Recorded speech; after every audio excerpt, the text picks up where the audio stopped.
शिवसमारम्भां शङ्कराचार्यमध्यमाम् अस्मदाचार्यपर्यन्तां वन्दे गुरुपरम्परां श्रुतिस्मृतिपुराणानाम् आलयं करुणालयं नमामि भगवत्पादं शङ्करं लोकशङ्करं शङ्करं शङ्कराचार्यं केशवं बादरायणं सूत्रभाष्यकृतौ वन्दे भगवन्तौ पुनः पुनः ईश्वरो गुरुरात्मेति मूर्तिभेदविभागिने व्योमवद्व्याप्तदेहाय दक्षिणामूर्तये नमः।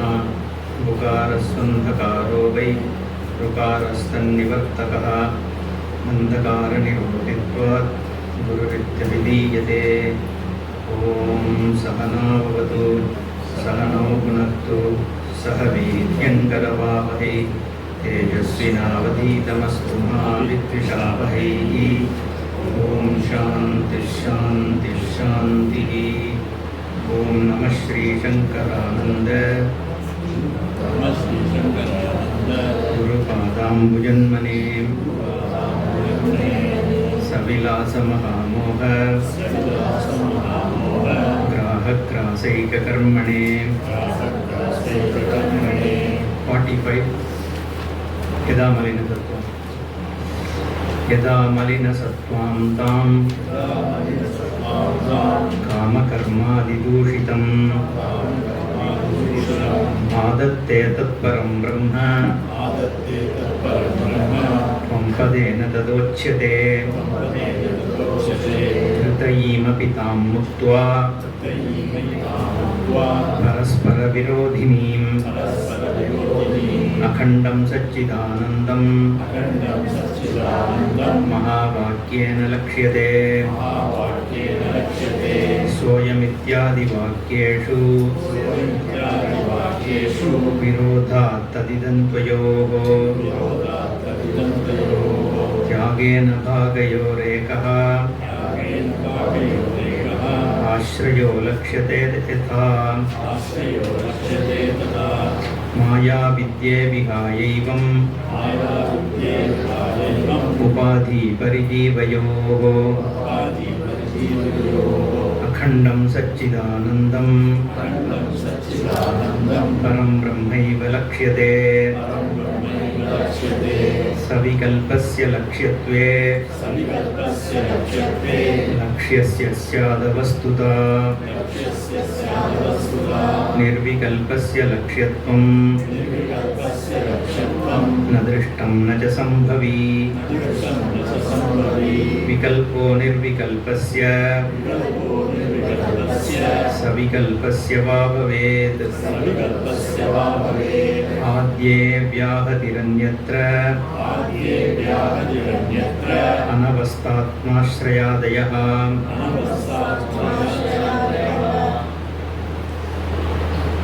अखण्डं सच्चिदानन्दं परं ब्रह्मैव लक्ष्यते।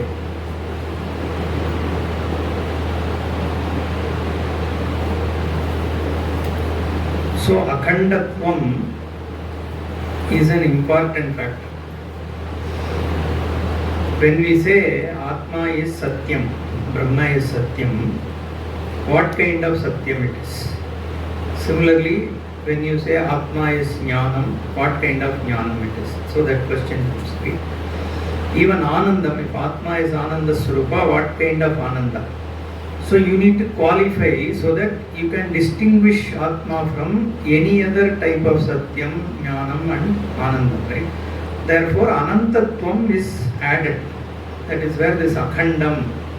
Even when Adi Shankaracharya talks about Brahma, he will say Nitya Shuddha Buddha Mukta Swabhavaha.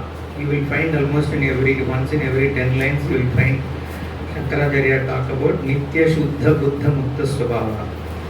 So there also the Nityatvam qualifies that Shuddhatvam, Buddhatvam, Muktatvam. Okay, it is Shuddha but Nitya Shuddha. Because there is, you can say there is so many Shuddha things. Ganga, you can say, is a Shuddha, the one which purifies everything, right? Like that there are many Shuddha. There is a Shuddha gold. So if Shuddhatvam is Brahma, then you can find out so many Brahmans. So it is Nitya Shuddha. So it never gets tainted. So like that, here you find this Akhandam. Akhandam is added along with Sachidanandam. Okay, otherwise you should say Satyam Jnanam Anantam. The Anantam is Akhandam only. Because you are using Anandam here, he is adding the Akhandam to it. Akhandam Sachidanandam Mahavakyena Lakshyate. Now let's come to this Vikalpo Nirvikalpasya. That's where I think we stopped. So I found some interesting way Paramarthanandaji has picked this up, right? And it is based on the doshas that are mentioned, right? Vyahati, Anavastha, Atmashraya, right? So Vikalpaha Nirvikalpasya bhavet va Savikalpasya bhavet is the question asked. Okay. So when you are talking about Vikalpa, the attributes or the differentiations, is it on the Nirvikalpa Swarupa, the attributeless Atma, or is it on something with an attribute? Okay, here just to follow closely, I know it is little tough the way it is picked up, but yeah, just pay some attention. Okay, so first there is a question that is asked, said there are three options. Okay, so I will just follow how Paramarthanandaji is doing. He says, let's take okay, yes is the Sachidananda, okay, the Atma, or substance. You take S as a substance and A as an attribute. Okay, it has some mathematical jugglery here, not mathematical, some logical jugglery, right? Substance and A as an attribute. Now let's say there is an attribute A1. Okay. Now the A1, there can be three options where it can rest. Number one is S minus A. So that is substance minus attribute. That is attributeless substance on which this attribute A1 is resting. Okay, that is one option. The second option is there is an attribute the S plus A1. A1 rests on S plus A1 is the substance with the same attribute on which this attribute is resting. Okay, that is the second option.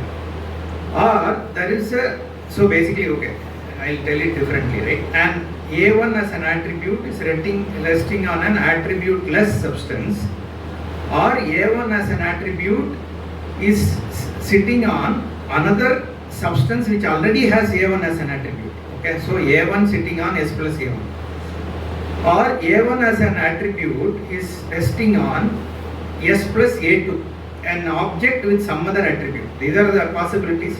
Suppose a box is white. Okay, so whiteness sits where? Okay, so in a white object, I wouldn't say box, then boxness also is another attribute, right? Let's say a white object, whiteness sits on what? Okay, attribute less something on which white is sitting. Okay, that is one possibility. That is little complicated. So let's take a pen. Okay, penness is a better way to say. Penness is sitting on a non-pen. That is an attribute-less substance. Okay, or penness is sitting on, say, a pencil. Suppose, which is pencil is an attribute A2, and penness is sitting on that. Or penness is sitting on another pen. Okay, so those are the three possibilities, right? A non-pen penness can sit on, or a penness can sit on. Okay, the non-pen can be either attributeless or with some other attribute. So you can say pencil and penness, pen and penness, and non-attribute, and then penness is sitting on it, right? So those are the three options. Okay, so he starts with those three options. The first option, there is a contradiction. You are already saying it is an attributeless object. How can an attribute sit on an attributeless thing? So there is a contradiction. So that cannot be accepted. Then the second is where penness is sitting on already a pen. Okay, that is what is called Atmashraya, the dependence on itself. A lap cannot sit on the lap itself. Right? Only another thing can sit on your lap. Okay. So that is called as Atmashraya, that is also discussed. So the only option he says that is left is penness is sitting on another object which is like a pencil. So A1 sits on S plus A2, substance plus an attribute A2. Okay, A1 attribute is sitting on a substance plus A2. Okay. Now you go further. Where is this A2 sitting? Okay. Now the question is, it can be again on an attribute plus S minus A, that is one option. Or it can be on an S plus A1.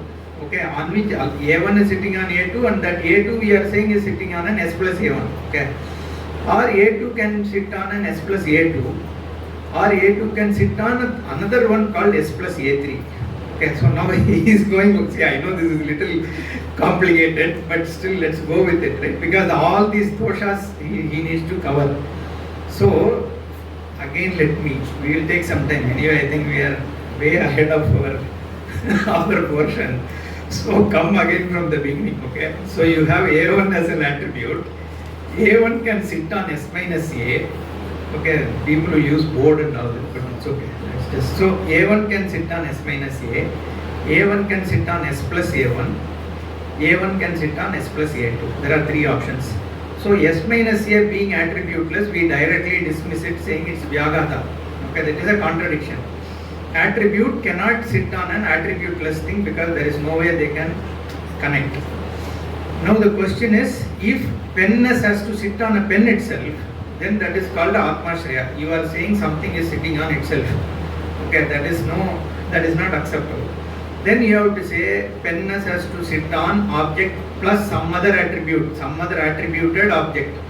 Now that some other attribute is A2, the question is, where is that sitting? So this one had three options, that can have four options, right? Options like what you have discussed, S minus A, then S plus A1, it's S plus A2 itself. Then it has two options. One is either A1 itself or a new one, third A3. Okay. So totally, so there are four options. Now again, it cannot be S minus A, same reason Vyaghata, contradiction, right? Attributeless is not possible. Then A2 is sitting on A1, it is called Anyonyashraya. You already said A1 is resting on A2. Now you are saying A2 is resting on A1. Therefore, it is a mutual dependence, it's not acceptable. Okay. So Anyonyashraya also it is dismissed. S1 plus, why can't A2 sit on S1 plus S plus A2? Again because of Atmashraya, that is also dismissed. So you are left with what? A3 only. So now what are we left with? A1 is sitting on S plus A2, A2 is sitting on S plus A3. So A1 is sitting on A2 plus A3 plus S. Okay. So now we have to find out where is A3 sitting. Okay. Now he again looks at, there can be five options. A3 can sit on S minus A, A3 can sit on S plus A1, S plus A2, S plus A3, S plus A4, correct? So S minus A is contradiction, Vyaghata. If it sits on A1, then what happens? A3 is sitting on A1, A2 is also sitting on A1, A3 is sitting on A2, right? So that is called the Chakraka dosha. There is a circular dependence on each other, so it will spin. So you have to dismiss that also. Okay. A2, A3 if it sits on A2, S plus A2, then again there is a Anyonyashraya. Already you said A2 is sitting on A3, now you are saying A3 is sitting on A2, because previously only you said A2 is sitting on A3. So that is an Anyonyashraya. Okay. A3 is clear, is Atmashraya, A3 cannot sit on S plus A3. What is left with this? A3 is sitting on S plus A4. That is what called Anavastha. If you keep on going like that, A4 will become A5, will become A6 plus A. So from here on, you are not seeing any possibility. That means you can never prove that there is an attribute for any substance. This is the logic they use to beat down the Nayayikas. Okay? Because Nayayika says, so we'll talk about Nayayika also a little bit anyway. We have some time, right? So then I have some Nyaya. We did some Tarka Sangraha. Me and Jaishankar ji studied under one Mullaivasal Krishnamurti Shastri. So Tarka. So the Nyaya Vaiseshika, they are called realists. Okay. They define the whole world. They just observe the world and then they have given these are things which exist. Okay. They start with, there are 7 padarthas. Padartha means a word should have a meaning. Okay. Every word has a meaning. if you group the meanings, there are 7 types of words. That means there are 7 types of objects. Okay? I didn't say objects because dravya is an object. So 7 things are dravya, guna, karma, samanya, vishesha, samavaya, abhavaha. So these are sapta padarthaha. The basic definition is dravya, guna, karma, samanya, vishesha, samavaya, abhavaha, sapta padarthaha. Dravya means any object. So then you have guna, attributes. Attributes are also meanings of words. So color, it's not an object. You can say pen is an object. Color or brightness, all these things are guna, right? And then you have karma, actions or activity. Then they talk about something called samanya, commonality, then vishesha, then samavaya, I already said, right? The connection between an attribute and substantive for them is through a link called samavaya, okay? And then abhava also, the absence, non-existence is also padartha for them. Okay, this is the Nayayika's position. The reason I wanted to talk about it is the next verse is saying none of these are also possible because they also get into the same kind of problem. Okay. So now Nayayikas go on like what are dravyas, what are different types of dravyas, what are different types of guna and all, and then that is how the whole philosophy is built. In fact, for them, Atma also is comes under one of these heads. It is also a dravya. Okay. So that's how they look at things. Okay. Now let's go to Panchadashi back. So vikalpo nirvikalpasya savikalpasya va bhavete adyaha vyahatihi anyatra anavastha atmashrayadaya. That is what we just discussed. Okay. So where does the vikalpa sit? Does it sit on nirvikalpa, s minus a, or savikalpa, s plus a star, right?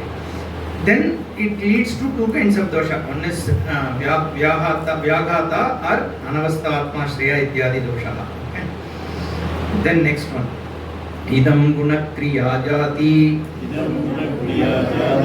dravya sambandha vastushu samantena swarupasya sarvametat itisyatam. This is why I introduced the Nyaya Vaiseshika, right? See here he says idam guna kriya jati dravya sambandha vastushu. These are all the things that Nayayikas talk about. It can be a guna or a kriya or a jati or a dravya or a sambandha and all that, right? So what he says is for these also the same savikalpa nirvikalpa bhava is applicable. Once you say it is a guna, guna sits on where? If you say kriya, the kriya sits on what? That question will come. So none of this is establishable as independent. Okay, that is what he says. Samantena swarupasya sarvam etat. Okay, so fully none of these swarupa can be established, and this is so now the question will come, what about you? For Vedanti also, you have to either say your Brahman is savikalpa or nirvikalpa, right? Then how do you establish the connection between Brahman and the Jagat? You also have to say either it is an intrinsic attribute or it is outside of it, right? So how do you establish the Jagat will be the question. So he answers that, next one, 52. Vikalpa tadabhavabhyam samsprishtatmavastuni asamsprishtatmavastuni vikalpitatva lakshyatva sambandhadyastu kalpitaha. Okay. So this asamsprishta atmavastuni. So the relationship between Atma and the vikalpas is adhyasika. That is what we say. Okay, there are 2 states of reality. So when we talk about 2 orders of reality, we talk about, like for example, I think he gave that example, right? When you are sleeping, there is a total darkness. Okay, and you go to a dream, there is lot of brightness. Okay, in your dream there is a sun. Now these are 2 orders of reality. So what is the order of reality of dream is different from the order of reality which is your waken. So you can't compare both. Okay. Similarly here, one is a Vyavaharika Satyam, the other is a Paramarthika Satyam. Okay, so two opposing things can not coexist if they are same order of reality. Suppose you see a mirage water, why does it not wet the floor? You can't ask. Because mirage is a different order of reality and the floor is of a different order of reality. That's why we talk about Vyavaharika and Paramarthika Satyam. That story I told the other day, right? Somebody running away from elephant and all that. The reason is, in the Vyavaharika Satyam, we accept all the divisions. Okay. But from a Paramarthika perspective, these are all superimposed. That is why Satyam Mithya understanding is Vedanta. Okay. So unless, that is where most of us have a problem, right? The Jnanam, you need to understand the Mithyatvam of Jagat. Okay. And the Mithyatvam, so Satyatvam and the Mithyatvam have to be understood at the same time, simultaneously. Okay. So that is why the whole Adhyaropa Apavada that we spoke about, right? So coming back to the verse, Vikalpa tadabhava abhavabhyam asamsprishta atmavastuni vikalpitatva lakshyatva sambandadhyaha tu kalpitaha. Okay. So the kalpitatvam is what is called what we say is mithyatvam. Okay. So the sambandha between the attributes and the substantive for us is only a adhyasika sambandha. That is where the Vedanta differs from Nayayika and others. For them everything is real. Okay. For us the Jagat is Mithya and Brahman is Satya. So it is attributeless Vastu only. The attributes are not on attributeless Vastu as of same reality. The attributes for us is Mithya and Swarupa for us is Satya. Okay. So when that drishti happens is when the Jnanam takes place. That's the Siddhanta. Ittam vakyais tadartha. So okay, and this is full, you have to read. Okay. Ittam vakyais tadarthanusandhanam shravanam bhavet. Ittam vakyais tadarthanusandhanam shravanam bhavet. Yuktya sambhavitatva yuktya sambhavitatva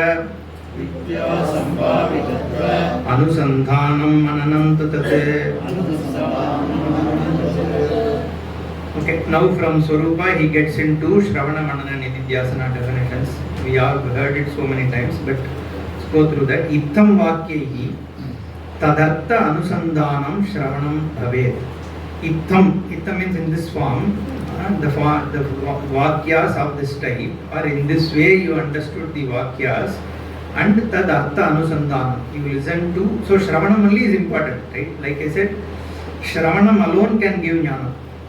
See, this one question which is often asked, here also he talks a lot, in fact later verses are about Nirvikalpa Samadhi. Okay. Vidyaranya says, after Nirvikalpa Samadhi takes place, you will see after another 4-5 verses. Whatever you read on Vedanta, you will immediately be able to grasp, because by going into Nirvikalpa Samadhi, you would have got extremely good clarity on what the Vastu is. Then all the Vakyas will become so easy for you. That's what he says. Okay, and there is always this another thing, right? I was talking to somebody.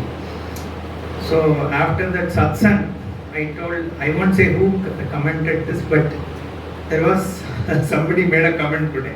He said, you told in satsang you went to Nirvikalpa Samadhi and all that 20 years back. So why did you leave that? By that you could have gained something big. So why did you go to Vedanta after that? Right? The reason is people take these experiences and they give so much value to the experience, right? Because they think by doing these kind of things, and nothing against it, so you can gain such great experiences which will take you to another level and those kind of stuff. The problem is the moment you start seeking experiences, it will again put you into a trip. Already you are seeking, ice cream experience, gulab jamun experience and all that. Then you have this bliss. That's why when they translate Satyam Jnanam Anantam, they will say existence, knowledge, bliss. And that bliss, then immediately I get bliss with the chocolate and all that, right? Then they will put capital B. So basically what they are saying, this is something different kind of bliss. Okay.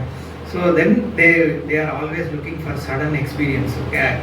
When I listen to Vedanta or sit somewhere, then suddenly one big spark will come, some bliss will happen. Then one Brahman, Swamiji will say, Brahman will, ooze out, and then you will do E like that. Okay, you will make that faces and all that. So you are always waiting for such an experience, right? See, already we have so many experiences. The content of the experience, every experience is Brahman. Okay. Pratibodha viditam matam. That by which all the experiences happen itself is Brahman. Brahman is not one of the experience. Okay. Every experience is Brahman. Your own Swarupa is Brahman, right? Existence is Brahman. So why do you need an object of experience and a process of experience to gain Brahman? So, but all this Nirvikalpa Samadhi, Tantra Upasana, Nada Upasana, all these things have a significant benefit. Okay, like I said, there are three kind of pratibandha, right? Ignorance is one, but there is also this Ragadvesha and the Vasana related pratibandha, which could have happened from previous births. So you can never say why somebody is not getting jnana.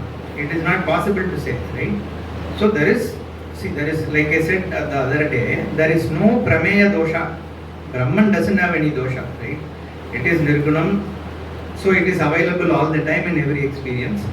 There is no pramana dosha also. You are also hearing from a proper guru, but there is an obstacle. There is something which is hindering, right? And that is what we classify into three things. One is your own ragadvesha, your emotional hindrances, which is making you, one, not listen properly, right? Second is, even if you listen, something is told, your mind itself will resist it. Okay, I have spoken to so many people, the basic thing that we say, their own mind resists, and then in their mind they give some other logic, to justify themselves, right? So that is another problem, because you have a likes and dislikes in terms of your beliefs. This is how I see it, right? And then there is emotional attachment, right, to lot of things. There are emotional attachments to, some people will say bhakti is enough for me, somebody will say this is, so there are so many emotional clingings. I follow this guru, he has said this and all that, right? Nothing wrong, but these are things which can obstruct you, right? Then the other thing is totally unknown. We don't even know why somebody even if you take care of Ragadvesha, there is some obstacle, right? That is what we say, it could have from previous birth, some Bapa or whatever. That's why all this japa is given for people. You can do puja or whatever, mantra chanting, lot of things they give. Because we don't know what is the obstruction there. Then finally we talk about Chitta Naischalya, your own mental agitation, right? Because you need a certain poise for the jnanam to work. That is why this Nirvikalpa Samadhi and all this Samadhi is speaking about, because it actually brings a certain poise in your mind, okay, so that you can. So this is, always I tell this, okay, and this is not purely an intellectual knowledge, okay. This is about knowing you, which means this individual I, right, which is the ego, is going to be falsified in the process, okay. This I sense that you have is going to be falsified. All that is there is Brahman, means you are going to be gone. Not only Ishvara is gone, you as in the ego, right, this individual will be falsified, that it is also Mithya. All that is there is Brahman. So which means the ego has to give itself up. So if the ego has to give itself up, then all these agitations it has and the clingings it has to come down. That's where we talk about Ishvara Arpana Buddhi. Then even the Vaishnavas talk about Sharanagati and all that, right?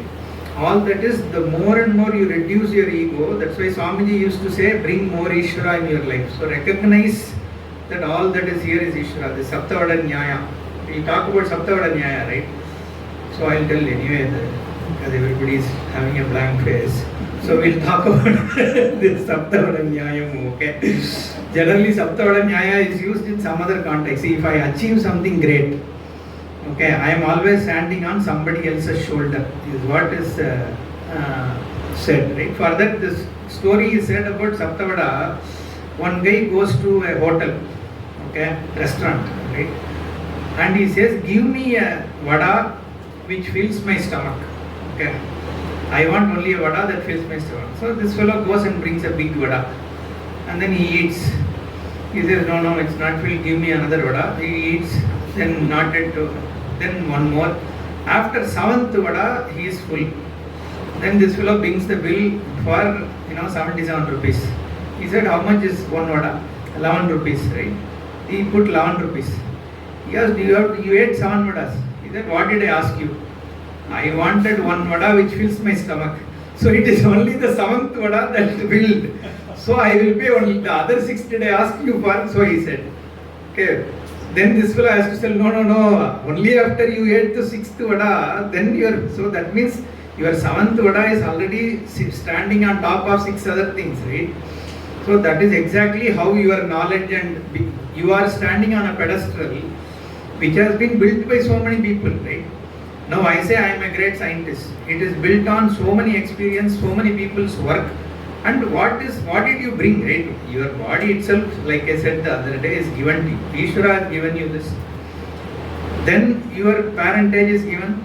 Your environment, where you studied, the world around you, the kind of influence it had on you is also given, right? You didn't choose.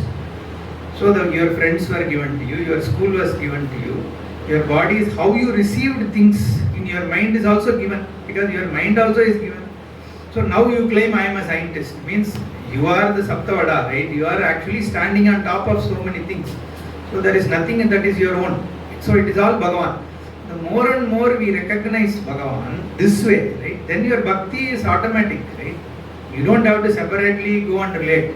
You know you exist because of Bhagavan, even now, right?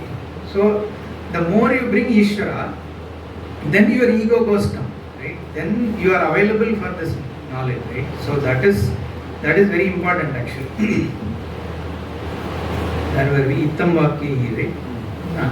Ittam Vakya is tadarthanusandhanam shravanam bhavet. So what I was saying is, how Shravanam works is temporarily you suspend all your thoughts, your individuality, whatever, and then when Shastra is revealed, you let it work on you.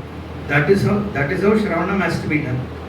Only then Jnanam will take place. Okay, and that is the most difficult part. See, this Jnanam is very simple. When you hear this, it looks very simple, right? But then to cognize it is where we have a problem. And the problem is always, like I said, with ourselves, right? And how we listen to Shastra. People look upon Shastra as an information gathering. That is not what it is. Like I said, your commitment is not on the mirror, but what you see in the mirror, which is yourself. And the mirror is Shastra, and what is shown is you. Okay? And again and again we keep saying this because you need to switch the attitude by which you listen to Shastra. Again, for that I will give you an incident, right? Pujya Swamiji was given sannyasa by Swami Chinmayanandaji. Okay, I think in 1960 somewhere, I don't remember the exact date. So he was suddenly one day called in he was actually Tapon Prasad, the editor. Swamiji himself briefed this story, right, once during our course. So he was influenced heavily by Chinmayanandaji, and that's how he came into Vedanta. He was Tapon Prasad editor. One day Pujya Swamiji called him, come tomorrow morning. Okay. And Pujya Swamiji goes there, one barber is sitting outside. Okay. So he understood what is going on. Okay. So after an hour he said, I am giving you sannyasa today. Okay. And anyway Swamiji said, I was anyway ready for it, I was looking for it, so I didn't have a problem. So he took. Then he wanted to study. Okay. He didn't have a proper guidance. He tried for some times. And then he read all these books, right? Swami Vivekananda, this and that. He was reading paperback. And he had, like all of us, right? What is Vedanta? What is spirituality? Most of us, it will all go to Swami Vivekananda only, right? He was the one who wrote it in English, introduced it to the world. So then he wanted to learn, and he was wandering. And near a place, near Vijayawada, there is a place called Gudivada. And many young sannyasis were called by the Swamiji called Pranavanandaji. And Pranavanandaji asked everyone to come and talk. Then Pujya Swamiji came, and then he started talking. Like he said, Swamiji said, I was very enthusiastic. I went and said there are 4 paths to realization. Raja Yoga, Karma Yoga, Jnana Yoga. Then this Pranavananda immediately got angry. He immediately shouted in Telugu, "Yen matladutharandi," and all that. And he said, "Come down, sit down here." And then Swamiji didn't understand what is going on. Everybody talks the same thing, right? Four paths to realization and all that. Then Pranavananda apparently came and spoke. He said, there is no four path and all that. Jnanam is the only way to moksha. And it was Pranavananda ji who introduced, who actually made Swamiji recognize that Shastra is a direct means of knowledge, Pramana. Okay. So after that, actually Swamiji studied under Pranavananda for some time. And in fact, Pranavananda ji used to take in Telugu. And Swamiji didn't understand Telugu initially. He picked that up and then he learned Vedanta. And then he came to Rishikesh. He studied more under Taranandagiri and all that. What I am trying to say is, it is not what Vedanta says alone is important. How you look at Vedanta, right? That Pramanya Buddhi. That means you are using it to see the Atmavastu. And it's not like an information gathering. You have to directly get that jnana. Okay? That's why Shravanam has to be done in a certain method. The way the Shraddha towards Shastram is very important. Okay? That is what he says. Ittam vakyehi tad arthanusandanam Shravanam bhavet yuktva sambhavitatva anusandanam mananam tu tat. Mananam we already have spoken. Muni is a word, the one who is manana shilaha, the one who is done manana, who does manana is called Muni.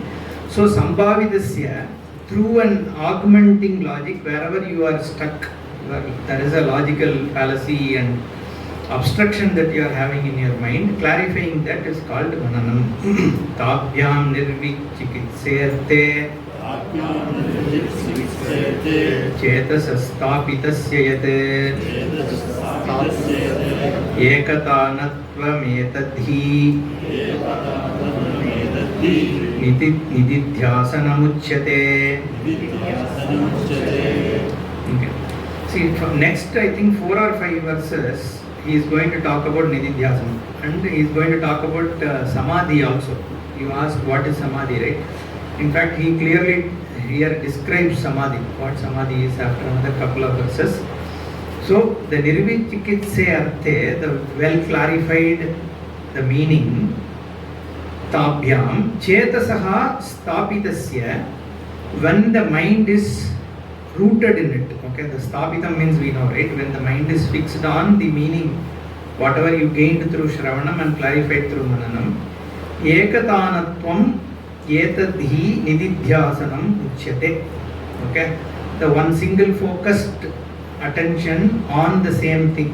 Basically, that is called contemplation. Okay. So, what is the difference between meditation and contemplation is, in contemplation we pick up some of these Vedanta Vakyas. Suppose you say idam sarvam brahmaiva, and then you take that and then you focus on the same thing. How idam sarvam brahma? Okay. Or if suppose it says aham brahmasmi, then you take that and then do a contemplation on it. Right? And eventually, because you are continuously contemplating on the Brahmavastu, Atmavastu, you get into a samadhi. Okay. In fact, he says, even what happened in the samadhi, actually it is there in the verse itself, but in the context I am just saying, he says what happens in the samadhi, even though at that time there is no vritti, just like deep sleep, you don't really know what goes on in the samadhi, right? You are just in a murcha state kind of thing where you are fixed on your swarupa. There is no vritti going on. But actually he says, I don't know, I don't have this clarity on this, but he says there is a recollection on what all experiences you had at the time of samadhi when you come out of samadhi. Okay. And that is very interesting. So we have to see what he means. I have to look at Tika. Probably before next session I will try and find out what he means by that. But see, if there is no, somehow I am not able to cognize that, because if there is no vritti, see, I can say I was consciously in samadhi. That is a different thing. But what all things happen during samadhi, either you should know when it is happening, right? Or you will only have a blank. But he says coming out of it you will have a recollection. Okay, that is what I read. So we need to find out why he and what Paramatmanandaji says. I have to find out. Okay. But he talks a lot on what this nididhyasana leads you into samadhi. And like I said, the entire Sringeri Parampara, they have this belief, this sampradaya, where they say samadhi is important to gain jnana. Okay. So ताभ्याम निर्विचिकित्से अर्थे चेतसः स्थापितस्य ekathanatvam nididhyasana uchyate. So I don't think this needs any more clarity. So basically being focused on whatever has been gained in Shravanam and Mananam, that is called Nishtha Nididhyasana. Okay. Dhyatri dhyane parityajya kramadhyeyaika gocharam nirvata deepa vachittam samadhirabhidhiyate. Okay, dhyatri dhyane parityajya. Okay, dhyatri means dhyata, the meditator. Dhyane, even the process of meditation. Okay. Parityajya, giving up that thing, you are becoming one with the dhyaya vastu. Okay, dhyayaika gocharam kramat. So the dhyata is gone, dhyanam is gone, right? In fact, even dhyayam, that words that you are using, all those sentences are gone. What is left is only vastu only. So essentially he is saying it is like your chittavritti nirodha only in another way. Okay, so there is no vritti. You don't even recognize you as an individual. All that exists in your samadhi, nididhyasanam, is only the brahmavastu. It is essentially, samadhi is what he is saying is nididhyasanam. In fact, when we say contemplation, is the process of doing it is you take the Vedanta Vakya that you heard in Shravanam and keep repeating that as a thing in your mind. Okay. But here the way he is defining is dhyata and dhyana you drop. Okay.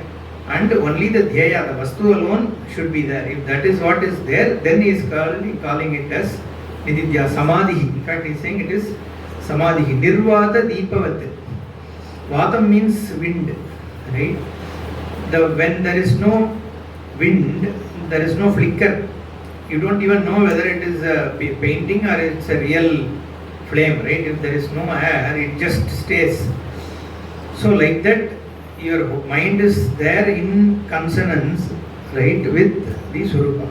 There is nothing else, there is no vritti, there is nothing. So that is what is called Nirvata Deepavate Chittam Dhyatri Dhyane Parityajya Dhyayaika Gocharam Chittam Samadhi iti Abhidhiyate. That kind of mind, when it is resting in your Swarupa, is called Samadhi. You asked that question, right? So he is defining. I said the same thing, I think. वृत्तयस्तु तदानीं अज्ञाता अप्यात्मगोचराः स्मरणादनुमीयन्ते व्युत्थितस्य समुत्थितात्. See, this is what I was saying. See what he is saying. Vrittayaha tadanim ajnata. So when you are in samadhi, at that time, you don't recognize any vritti, any mental change. Tadanim means tadanim samadhavu vrittayaha ajnataha. Okay, you don't see any vritti, you don't witness any vritti there. Api atma gocharaha. So it has been still staying with the atma. Okay, because if there was a vritti, it was atma gochara vritti because you are in samadhi. But how do you know that kind of a vritti was there? He says, Smaranad Anumiyante. By recollection, you can infer that even in Samadhi, there was an Atma Gochara vritti, because it's not like deep sleep, right? So that means your mind is still awake. So mind is awake means there has been a vritti around the Swarupa, which can be inferred because you are able to recollect. Even though at the time of Samadhi I didn't feel anything, or I didn't see the vritti, but when I come out of Samadhi, I am able to recollect certain vrittis which happened during Samadhi. That's what he says. Okay. So we have to find out how would that happen. Smaranad anumiyante vyuttitasya samuttitat. Okay. So after being in Samadhi, the one who wakes up, okay, recollects, okay, a certain vritti. वृत्तीनामनुवृत्तिस्तु प्रयत्नात् प्रथमादपि अदृष्टा सकृदभ्यास संस्कारः सचिरात् भवेत्. Actually, we'll stop because I want to spend some time on this. Okay, because what he is saying again is dwelling deep into how that vritti is actually going on, right? And he says there is a adrishta, then asakrit, there is a adrishta, asakrit, abhyasa, samskara, because of which, you know, how do you get into this samadhi and how that vritti happens, he talks about. Let me spend some time, I'll talk about it in the next class. Okay, I don't want to superficially cover this. So we have, I know, 7 or 8 minutes left, but we'll stop. Om Purnamadav Purnamidam Purnat Purnamudachyate Purnasya Purnamadaya Purnamevavasishyate. Om Shanti Shanti Shanti. Hari Om Shri Gurubhyo Namaha. Hari Om.